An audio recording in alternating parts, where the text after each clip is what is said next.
It was the statement that surprised just about everyone. Harry and Meghan announcing they'd had enough. There are obviously practical problems, but I see a big new horizon opening up for the royal family, internationally, transatlantically, in all sorts of senses. It's absolutely imperative that Harry does not go off in a fit of anger, because a rogue Harry could be absolutely disastrous for the family. The brothers were growing apart. Inevitably, stuff happens, and we're certainly on different paths at the moment. And that big Sussex-shaped problem at the heart of the royal family seemingly could not be resolved. It's not enough to just survive something, right? Like, that's not the point of life. You've got to thrive. So can Harry and Meghan find the private happiness they crave and the careers they want? To be out there making money, perhaps off the back of the name royal family, that's a pretty big ask and something that hasn't been successfully done before. The British taxpayer has got to feel this is a deal that works for them, otherwise that's toxic.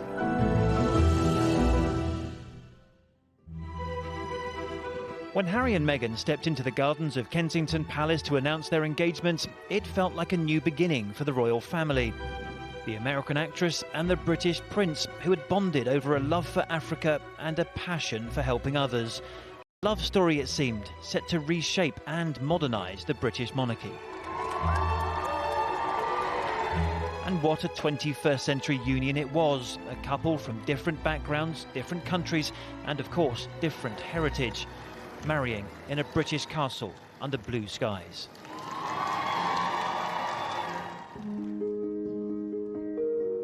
But for those of us who observed the Duke and Duchess up close, it was clear tensions were brewing from a very early stage. It was just about the wedding, we presumed, like in every family. But they were tensions which didn't go away. I watched Harry and Meghan emerge a newly married couple from our studio we had just above the entrance to St George's Chapel over there. That was less than 2 years ago. Now they say they want out of Britain for much of the year, out of their current roles in the royal family. How on earth did we get here? Even before that beautiful spring weekend in May 2018, the challenge facing this couple was always going to be a monumental one. How would the British establishment react to the arrival of an American celebrity? How would she react to becoming part of the centuries-old institution of monarchy? In America, you just marry somebody that you love. Julie Montague is in a country, but it's a completely different culture. Whether or not you marry into the aristocracy or the royal family, completely different culture. Then all of a sudden you marry into, the class system, and it's just different. There you encounter more snobbery. I don't know if it's the accent. I don't know if it's because we're too loud or too pushy, too opinionated, too American.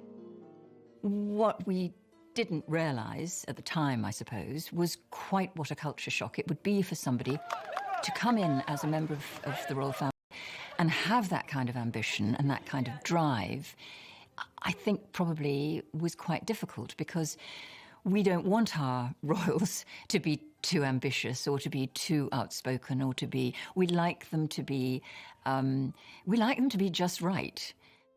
But as we watched to see if cultural differences would be the biggest challenge for Harry's new girlfriend, something more serious had started to emerge: press intrusion. Her family and friends were suddenly being harassed. Harry was immediately concerned.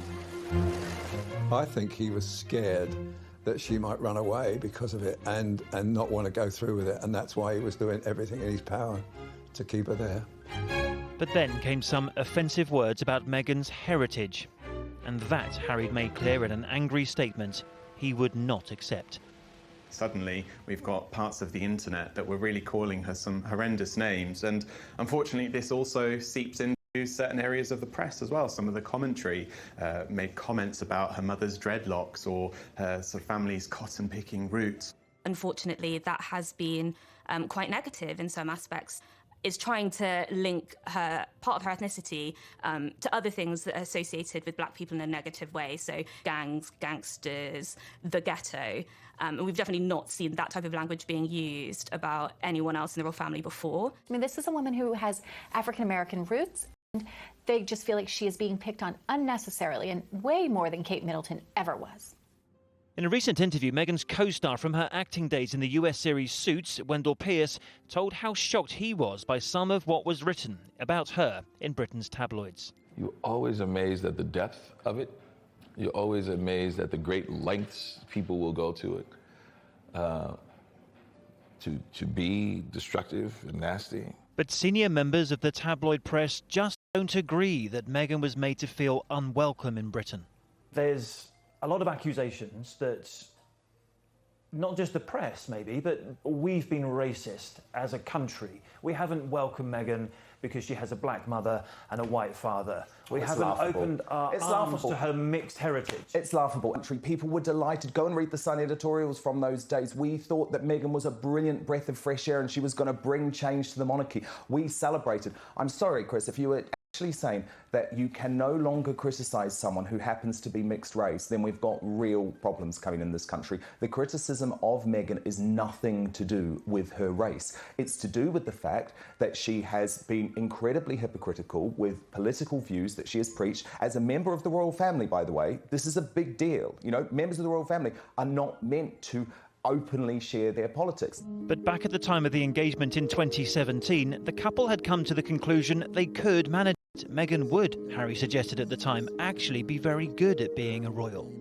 I know the fact that she'll be really unbelievably good at the job part of it as well is obviously a huge relief to me, because she'll be able to deal with everything else that comes with it. It would have been a very good idea for her to look at exactly what it all involved, and there's plenty of evidence of what life in the royal family does involve. They haven't given it very long, have they? A year and a half to come to this conclusion. I've been covering this family as royal editor for 3 years, but my colleague Tom Bradby has known Prince Harry personally since he first travelled with him to Africa 20 years ago and has remained close to him since. I mean, he never really sort of said why he asked me in to meet her, but Harry asked Tom and others to meet Meghan, so how did anyone convince her that she would be able to cope with the attention?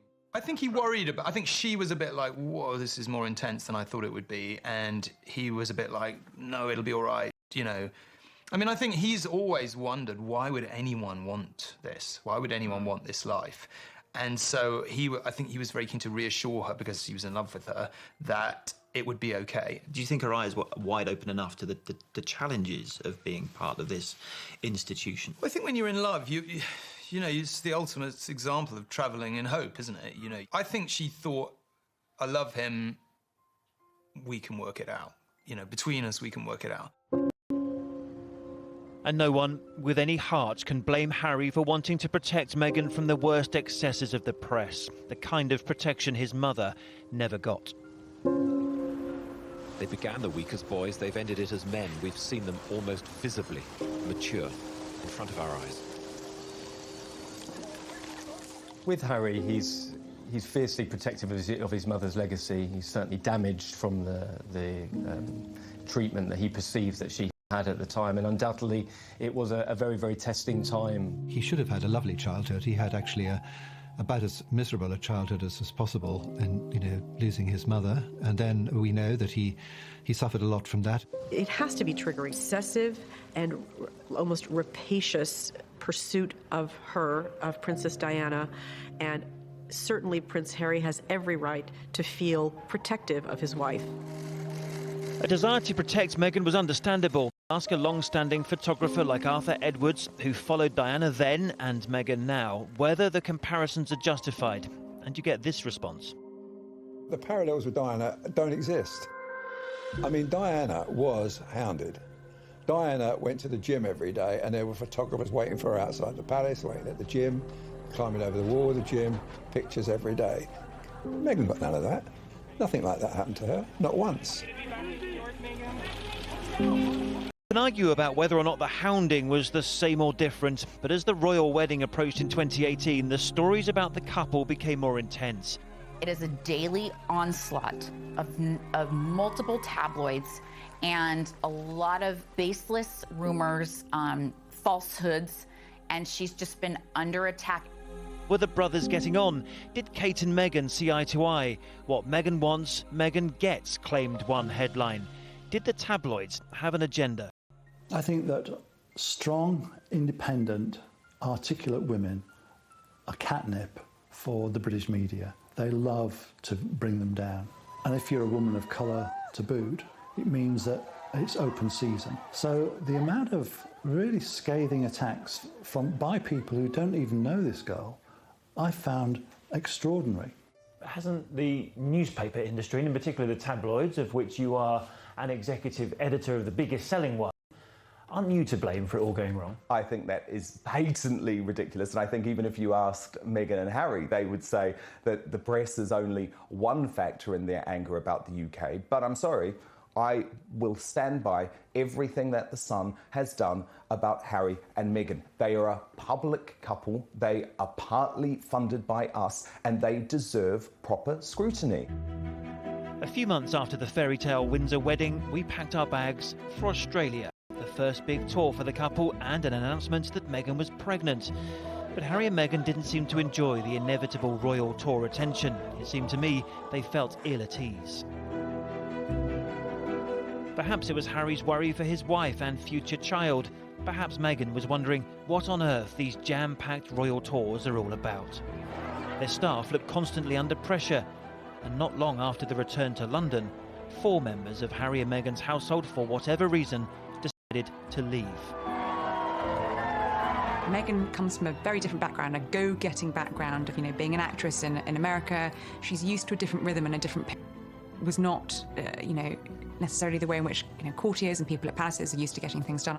We saw the press begin to create this Duchess difficult narrative. We heard complaints about 5 a.m. emails and how she worked all hours of the day and how she had particular demands that didn't sit well with certain aides. And it was those stories that snowballed into another round of negative press. And so for Harry and Meghan, the shield was up again and they had to protect themselves.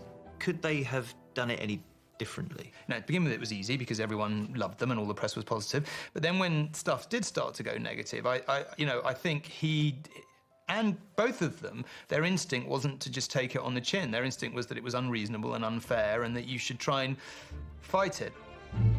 As the birth of their son Archie drew close, so the tensions grew between the couple's public role and their determination to protect their privacy. And they said they didn't want to do what royal mothers had done before them. A photo on the steps after birth was, they said, not for them. As for the christening, no cameras were invited in. No details were shared about Archie's godparents. All the while, they were finalising the split from William and Kate. A separate household, a separate charity foundation, a new home. The Cambridges and Sussexes were officially on different paths.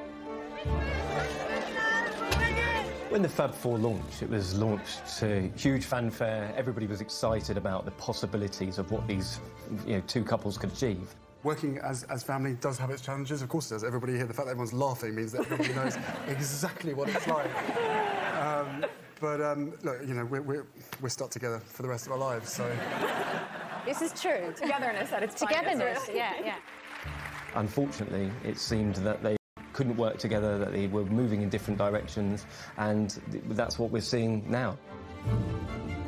Then came a raft of other questions. Was it justified that the £2.4 million renovation of their new home, Frogmore Cottage, was paid from the public purse? Should they have taken 2 private jets for summer holidays in the Mediterranean after recent campaigns on climate change? The couple appeared increasingly isolated within the family. An autumn tour of Africa was a chance to reset the agenda and focus on the real stuff, helping others. And this tour felt much more like their own. It began in a township in Cape Town, the murder capital, in fact, of South Africa.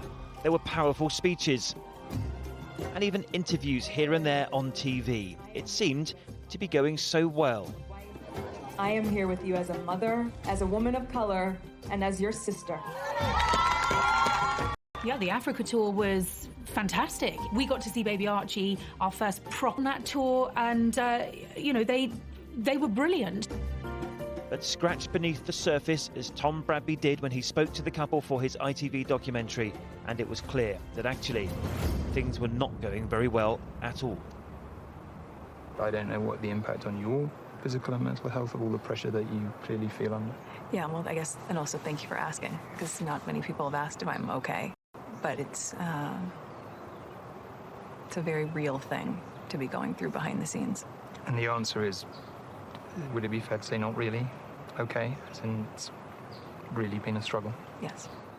I mean, around the time of that documentary, some of the angst and the anger in the background, I was genuinely shocked that it had got that bad. I was like, wow, how did it get to this point? I mean, I knew things weren't ideal, but I really didn't know, you know, I got the impression they had decided before they got on the plane exactly how honest they were or weren't going to be. And again, my best guess is, and of course with all these things, you're half the time only guessing, they wanted that, I think, to be a bit of a pressure release valve. I think they wanted it as an indication of if they ever made the announcement, which we've now seen, that there would be some preparing the ground. Like a warning shot to the rest of the royal family that something might be coming.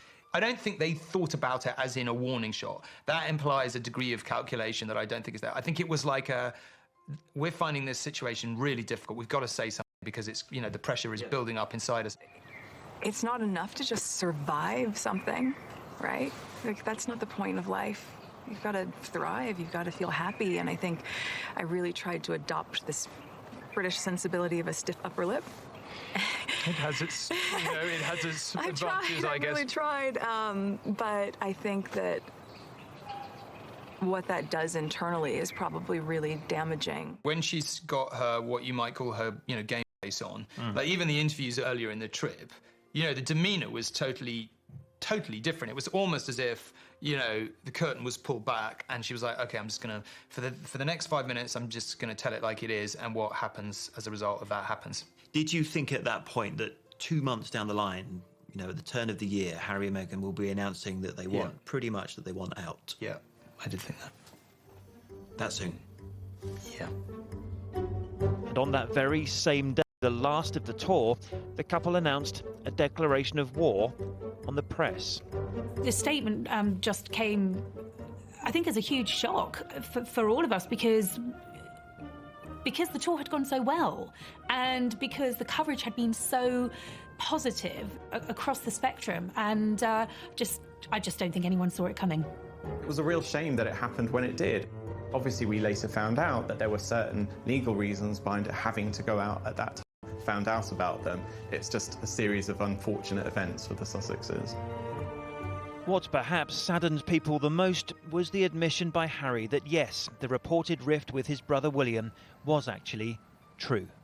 Inevitably, you know, stuff happens, but look, we're brothers. We'll always be brothers. We're certainly on different paths at the moment. He admitted for the first time that there had been a rift with his brother. I'd been told at one point they weren't actually talking to each other. So confirmation firsthand from Harry that things hadn't all been, you know, peachy behind closed doors was pretty jaw-dropping. It was a real insight into a very fragile and pretty emotional man. So the Sussexes had done their big TV interview. They had let the world see their pain. They thought that might be a trigger for change. But the change they wanted and needed didn't come. It was in late autumn that Harry and Meghan decided they couldn't go on. They had a new home here in Windsor, a new household of their own, new staff, new resources. It had all been tried, but ultimately it wasn't working, and it dawned on them that they were still deeply unhappy. So they started working then on their escape plan. The couple announced some time off, and this is where they chose to take it, on the far west coast of Canada, where they spent 6 weeks hiking with Archie, admiring the scenery and finessing their bid for independence. So when they flew back to London, they went straight to the Canadian High Commission to thank them for their hospitality. But they were about to surprise everyone, including Harry's immediate family. Harry and Meghan announced they'll be stepping down as senior royals and seeking financial independence. The palace scrambled to construct a response. When it came, it was short and terse. It is complicated and will take some time, they said. But how surprised were they? I think there'd been some discussions for several weeks at least. I think Harry was reluctant to put it in writing, and somehow or other it was leaked. You know the palace vehemently deny your version of events, that it was put down in writing and it was leaked. I mean, I don't think there's any doubt it was in writing. I mean, there was stuff in writing, whether it was in an email or a document, I don't know. And there was a leak. I've never said, by the way, that the leak came from the palace. There was a leak. You know, it was put in writing and there was a leak. But what it is an indication of, which is more relevant, is the utter breakdown in trust in the normal functioning of the institution. Because I can tell you one thing for sure, Harry and Meghan absolutely believe that was leaked against them. Dan Wootton from The Sun was the journalist who broke the story.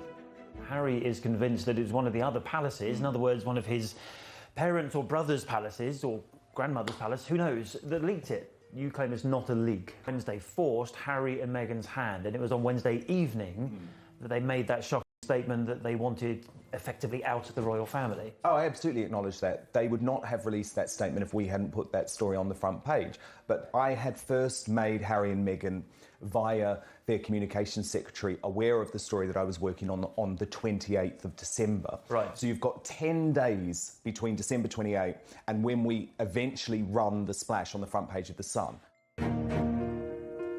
The conversations I had with senior aides in all three households, that everyone wanted to help them get to the stage that they want to be at in 2020. No one knew how.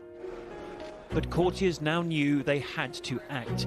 Statement made, Meghan went straight back to Canada, the place where she has friends, and the place where it is most likely this couple will make their new home. They had a lovely holiday in Canada for 6 weeks. Their romance flourished in Canada, and of course, they went public with their relationship in Toronto at the Invictus Games. The thing about Canada and America is that Meghan has a good friendship base there.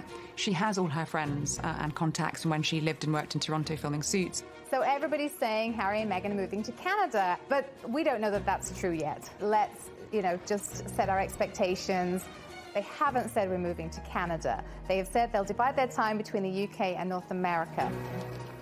I'm quite sure that Harry and Meghan want to leave the UK and will leave the UK, but that does not mean they will leave the monarchy. This is a bold move that could very well, if handled properly, answer that question to, is the monarchy relevant in the 21st century? Meghan and Harry could very well answer that with a bold yes. This is giving the monarchy a very exciting new dimension. There are obviously practical problems, but I see a big new horizon opening up for the royal family, internationally, transatlantically, in all sorts of senses. So how might this royal crisis look to the rest of the world? This looks terrible from the outside. This is a couple who are so in love, they have a little baby, and they are basically fleeing the country. They are leaving behind the whole family, everything. And it just looks terrible. It looks like they've been run out of the country. They have shown that they want to do things differently, which has upset a lot of traditionalists. But unless the royal family was willing to give in some way and embrace that, it would be quite tricky for them to be able to carve out a space for themselves. The thought that the Queen might have been involved in ousting them, I don't believe that is actually what happened. So as royal aides try to work out what to do about it all, might their best guide to the future go? Another American divorcee, Wallis Simpson, fell in love with Prince Edward, the future king. The British public absolutely adored him. He was very, very popular. He gets involved with Mrs. Simpson, who is surely the most hated woman in the world at one point. And on the other hand, of course, her staff and people who knew her, her friends, really rather liked her. But he must have realised that they could not possibly accept a woman with two husbands living as their queen.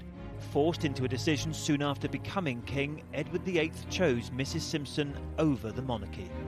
I have found it impossible to carry the heavy burden of responsibility without the help and support of the woman I love.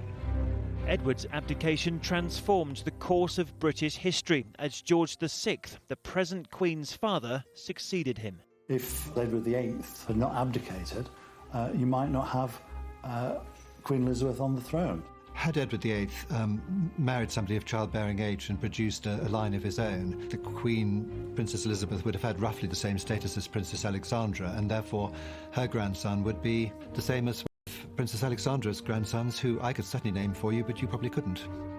Had he not married at all, then of course the present Queen would have become Queen not in 1952, but 20 years later in 1972. So Harry and Diana and the rest of it would be, part of somebody else's imagination. After the abdication crisis of 1936, the former king became the Duke of Windsor, but he and his American wife were never made to feel welcome in the royal family. He effectively went into exile for the rest of his life. The only time that he had a public job after that was to be governor of the Bahamas. So he wasn't on the breadline, although he, like a lot of rich people, he thought he was. Towards the end of his life, he was relying very heavily on the kindness of sort of extremely rich American millionaires.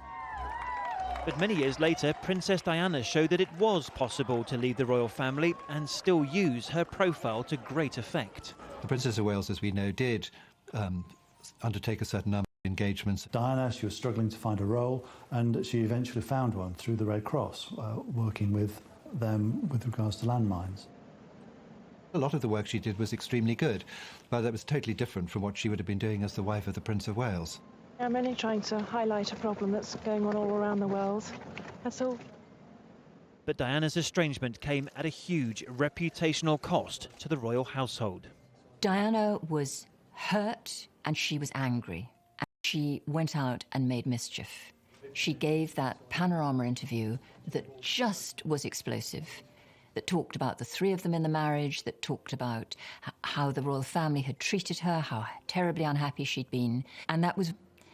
And I think there is absolute potential, if he leaves in a state of anger and hurt, for him to create mischief as well.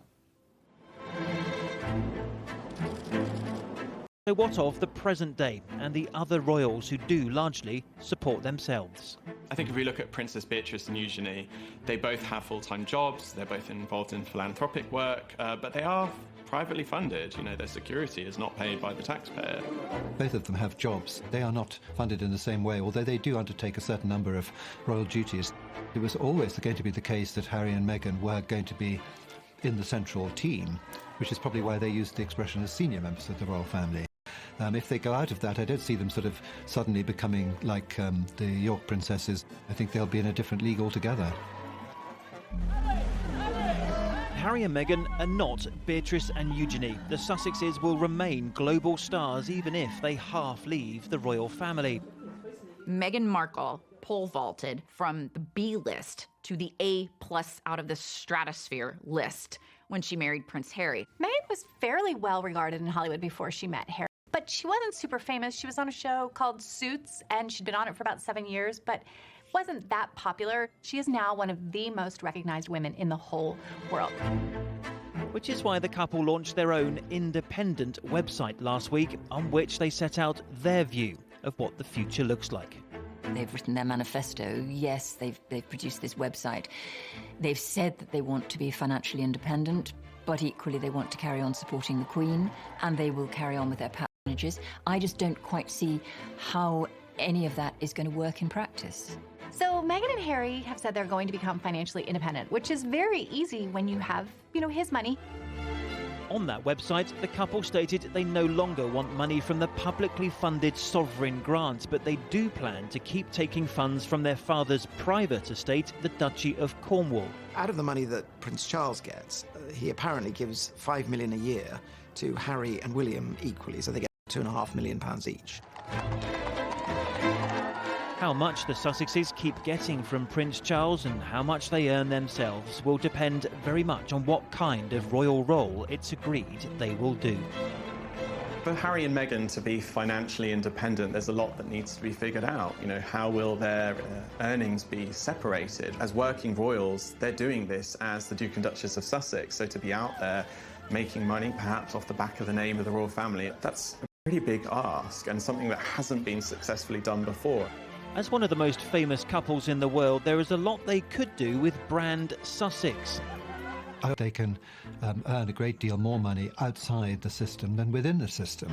The area of finance could be where this whole thing breaks down, because if it's seen that the Sussexes trade on the royal name, then that's not royal. Now that Meghan is stepping back from her senior role in the family, she could have any part that she wants. She could compete against a Julia Roberts or anyone of that magnitude, because let's face it, she's going to get people in movie theaters, period. And that is what matters in this town. That is what matters in Hollywood. And this isn't the first time a well-known actress has married into a royal family. Americans fell in love with this princess story because it had happened before with Grace Kelly. Grace Kelly, who was a big Hollywood star, became Princess Grace of Monaco, marrying Prince Rainier. She was living within a gilded cage. I think she found life very difficult and did want to go back and make more films. But the people of Monaco wanted their princess to be a full-time princess. I can see parallels. If being independent means that Meghan's going to go back and being a film star, I myself don't think that is on. If Meghan doesn't return to acting, the Sussexes aren't short of other options. 6 months ago, the Duke and Duchess, Meghan and Prince Harry, filed for trademarks of the Sussex name so that they could monetize and capitalize off of things such as books, tennis shoes, to clothing. The trademark is very broad. If these T-shirts are sold for money that goes in their own pockets, that is no good. But if the T-shirts are sold for the benefit of a great charitable foundation, then that is fine. That is not why they're leaving the royal family, is so that they can become millionaires. Newsflash, they already were millionaires. There have been talks that she would be a brand ambassador for perhaps Apple, that she and Prince Harry could model the lines along what President Obama and Michelle Obama have done, forming production deals with Netflix. The possibilities are endless. What they seem to want is a hybrid, which allows them to do pretty much what they like commercially, while also effectively being representatives of the royal family. And it's hard to imagine that the palace will allow them to maintain a significant role, global role, as part of the proper family, using their royal titles and simultaneously make significant amounts of money commercially. So it seems their biggest PR challenge, certainly in the UK, is cakeism, the having your cake and eating it model. The couple have said they want to keep living at Frogmore Cottage, their UK home, which was renovated at a cost of £2.5 million from public funds. The benefit to Harry would be about £5,000 a month. So the reality is that the benefit he is getting from being there is free rental of about £60,000 a year. Frogmore is owned by the Queen. Ultimately, it will be her choice whether her grandson and his family can remain in residence. Especially if they will be in Canada for 6 months of the year. Meghan feels much more at home here, and there are many reasons why. People are not seen as necessarily where they've come from first. They're seen as just who they are. And I think such a beautiful example to the world of multiculturalism, diversity, inclusion, and that's another plus, I think, for them. I think there is that Canadian awareness, and Canadians are polite. I mean, it's not a cliche, it's actually true. It's a proud part of the Commonwealth, and, you know, the Queen is very much their Queen too. One of the first signals was on Meghan's veil were all the flowers representing the 53 countries of the Commonwealth. They relish in their roles across the Commonwealth. Obviously, Meghan is Vice President of the Queen's Commonwealth Trust, Harry is Commonwealth Youth Ambassador. They don't want that to end, and there are so many parts of their royal lives that they want to continue. Again, he represents a different generation of the monarchy. He's the one that we can touch and we can see and we can feel and we can empathize with. I think the country very, very much has already embraced their presence here in and out over the years. I don't think it's going to be a question of will we welcome them? We already have. There is a great love for Her Majesty the Queen, but at the same time, we are objective enough to step back and see the very real issues that Harry and Meghan have been contending with as human beings, and to be able to relate to those in a way that perhaps some of the members of the press in the UK can't. We don't have these type of tabloids that they even have in the UK. They don't even exist here. So I don't think that there is as much of an appetite for that. They spent Christmas here for what, 3 weeks, 4 weeks? And there was only one picture that came out of Harry and Archie. So it's not the same tabloid journalism in Canada as it is in the UK. As it currently stands in Canada now, there is almost zero paparazzi. Will that continue to be the case if we have the world's largest global superstars living on our doorstep? I'm not sure. I think that the conversation now is who's going to pay for their security. So I think that is a question that some Canadians have, saying that, okay, well, what does this mean for us? I mean, the British taxpayer paid for part of their living expenses and their salary and that kind of thing. But now is it going to be up to us? What won't be changing for the Sussexes is their charities. Harry has already made it clear that he won't be turning his back on them. Sentebale, for example, the HIV charity he founded in southern Africa, has already had that reassuring message. Harry's commitment to Sentebale has never been in question. I knew, before the announcement it's lifelong. And fewer royal duties could mean Harry will be able to spend more time on the causes closest to his heart.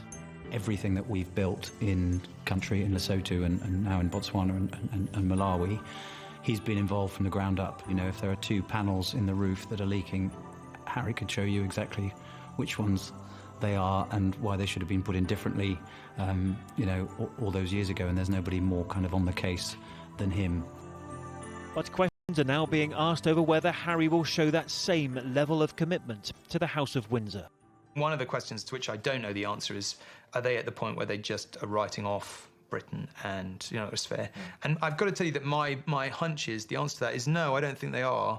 Particularly, not, you know, I don't know about her, but for him, you know, I can't stress enough, he loves this country, he believes in the monarchy, and I think even now it's possible to construct something where, yeah, maybe a half-in, half-out model does work. But it's going to require a lot of careful thought and imagination with an incredibly careful eye on the British taxpayer. The British taxpayer has got to feel this is a deal that works for them. Otherwise, that's toxic. It may not turn out badly for Meghan Markle because it depends what she really wants at the end of the day. We don't really know what she wants. I feel much more worried for Prince Harry than I do for her. I don't want him to go. I think he's just been a great asset to this country, and he can be still. I mean, he's got a great future supporting his brother William. These are big question marks about the future popularity of the royal family. Meghan and Harry are the youngest, to use an old-fashioned word, trendiest, hottest, whatever, couple. Not just in Britain, obviously, but in the whole world and particularly across the Atlantic. To undermine, to sabotage, to destroy what they're trying to achieve would be a great mistake for the royal family. It's absolutely imperative that Harry does not go off in a fit of anger and pique and turn his back on the whole institution, because Harry, a rogue Harry, could be disastrous, absolutely disastrous for the family, for the monarchy. Harry and Meghan always said they would do things their way. They would do it differently. At first, we celebrated that. But perhaps we underestimated how very different it would be. In the end, no one could make it work. Not the couple themselves, not the royal family, and not the United Kingdom. Some will be excited, some sad, and others relieved that everyone has a chance to move on. The royal family will of course continue, but will now do so without Harry and Meghan at its heart.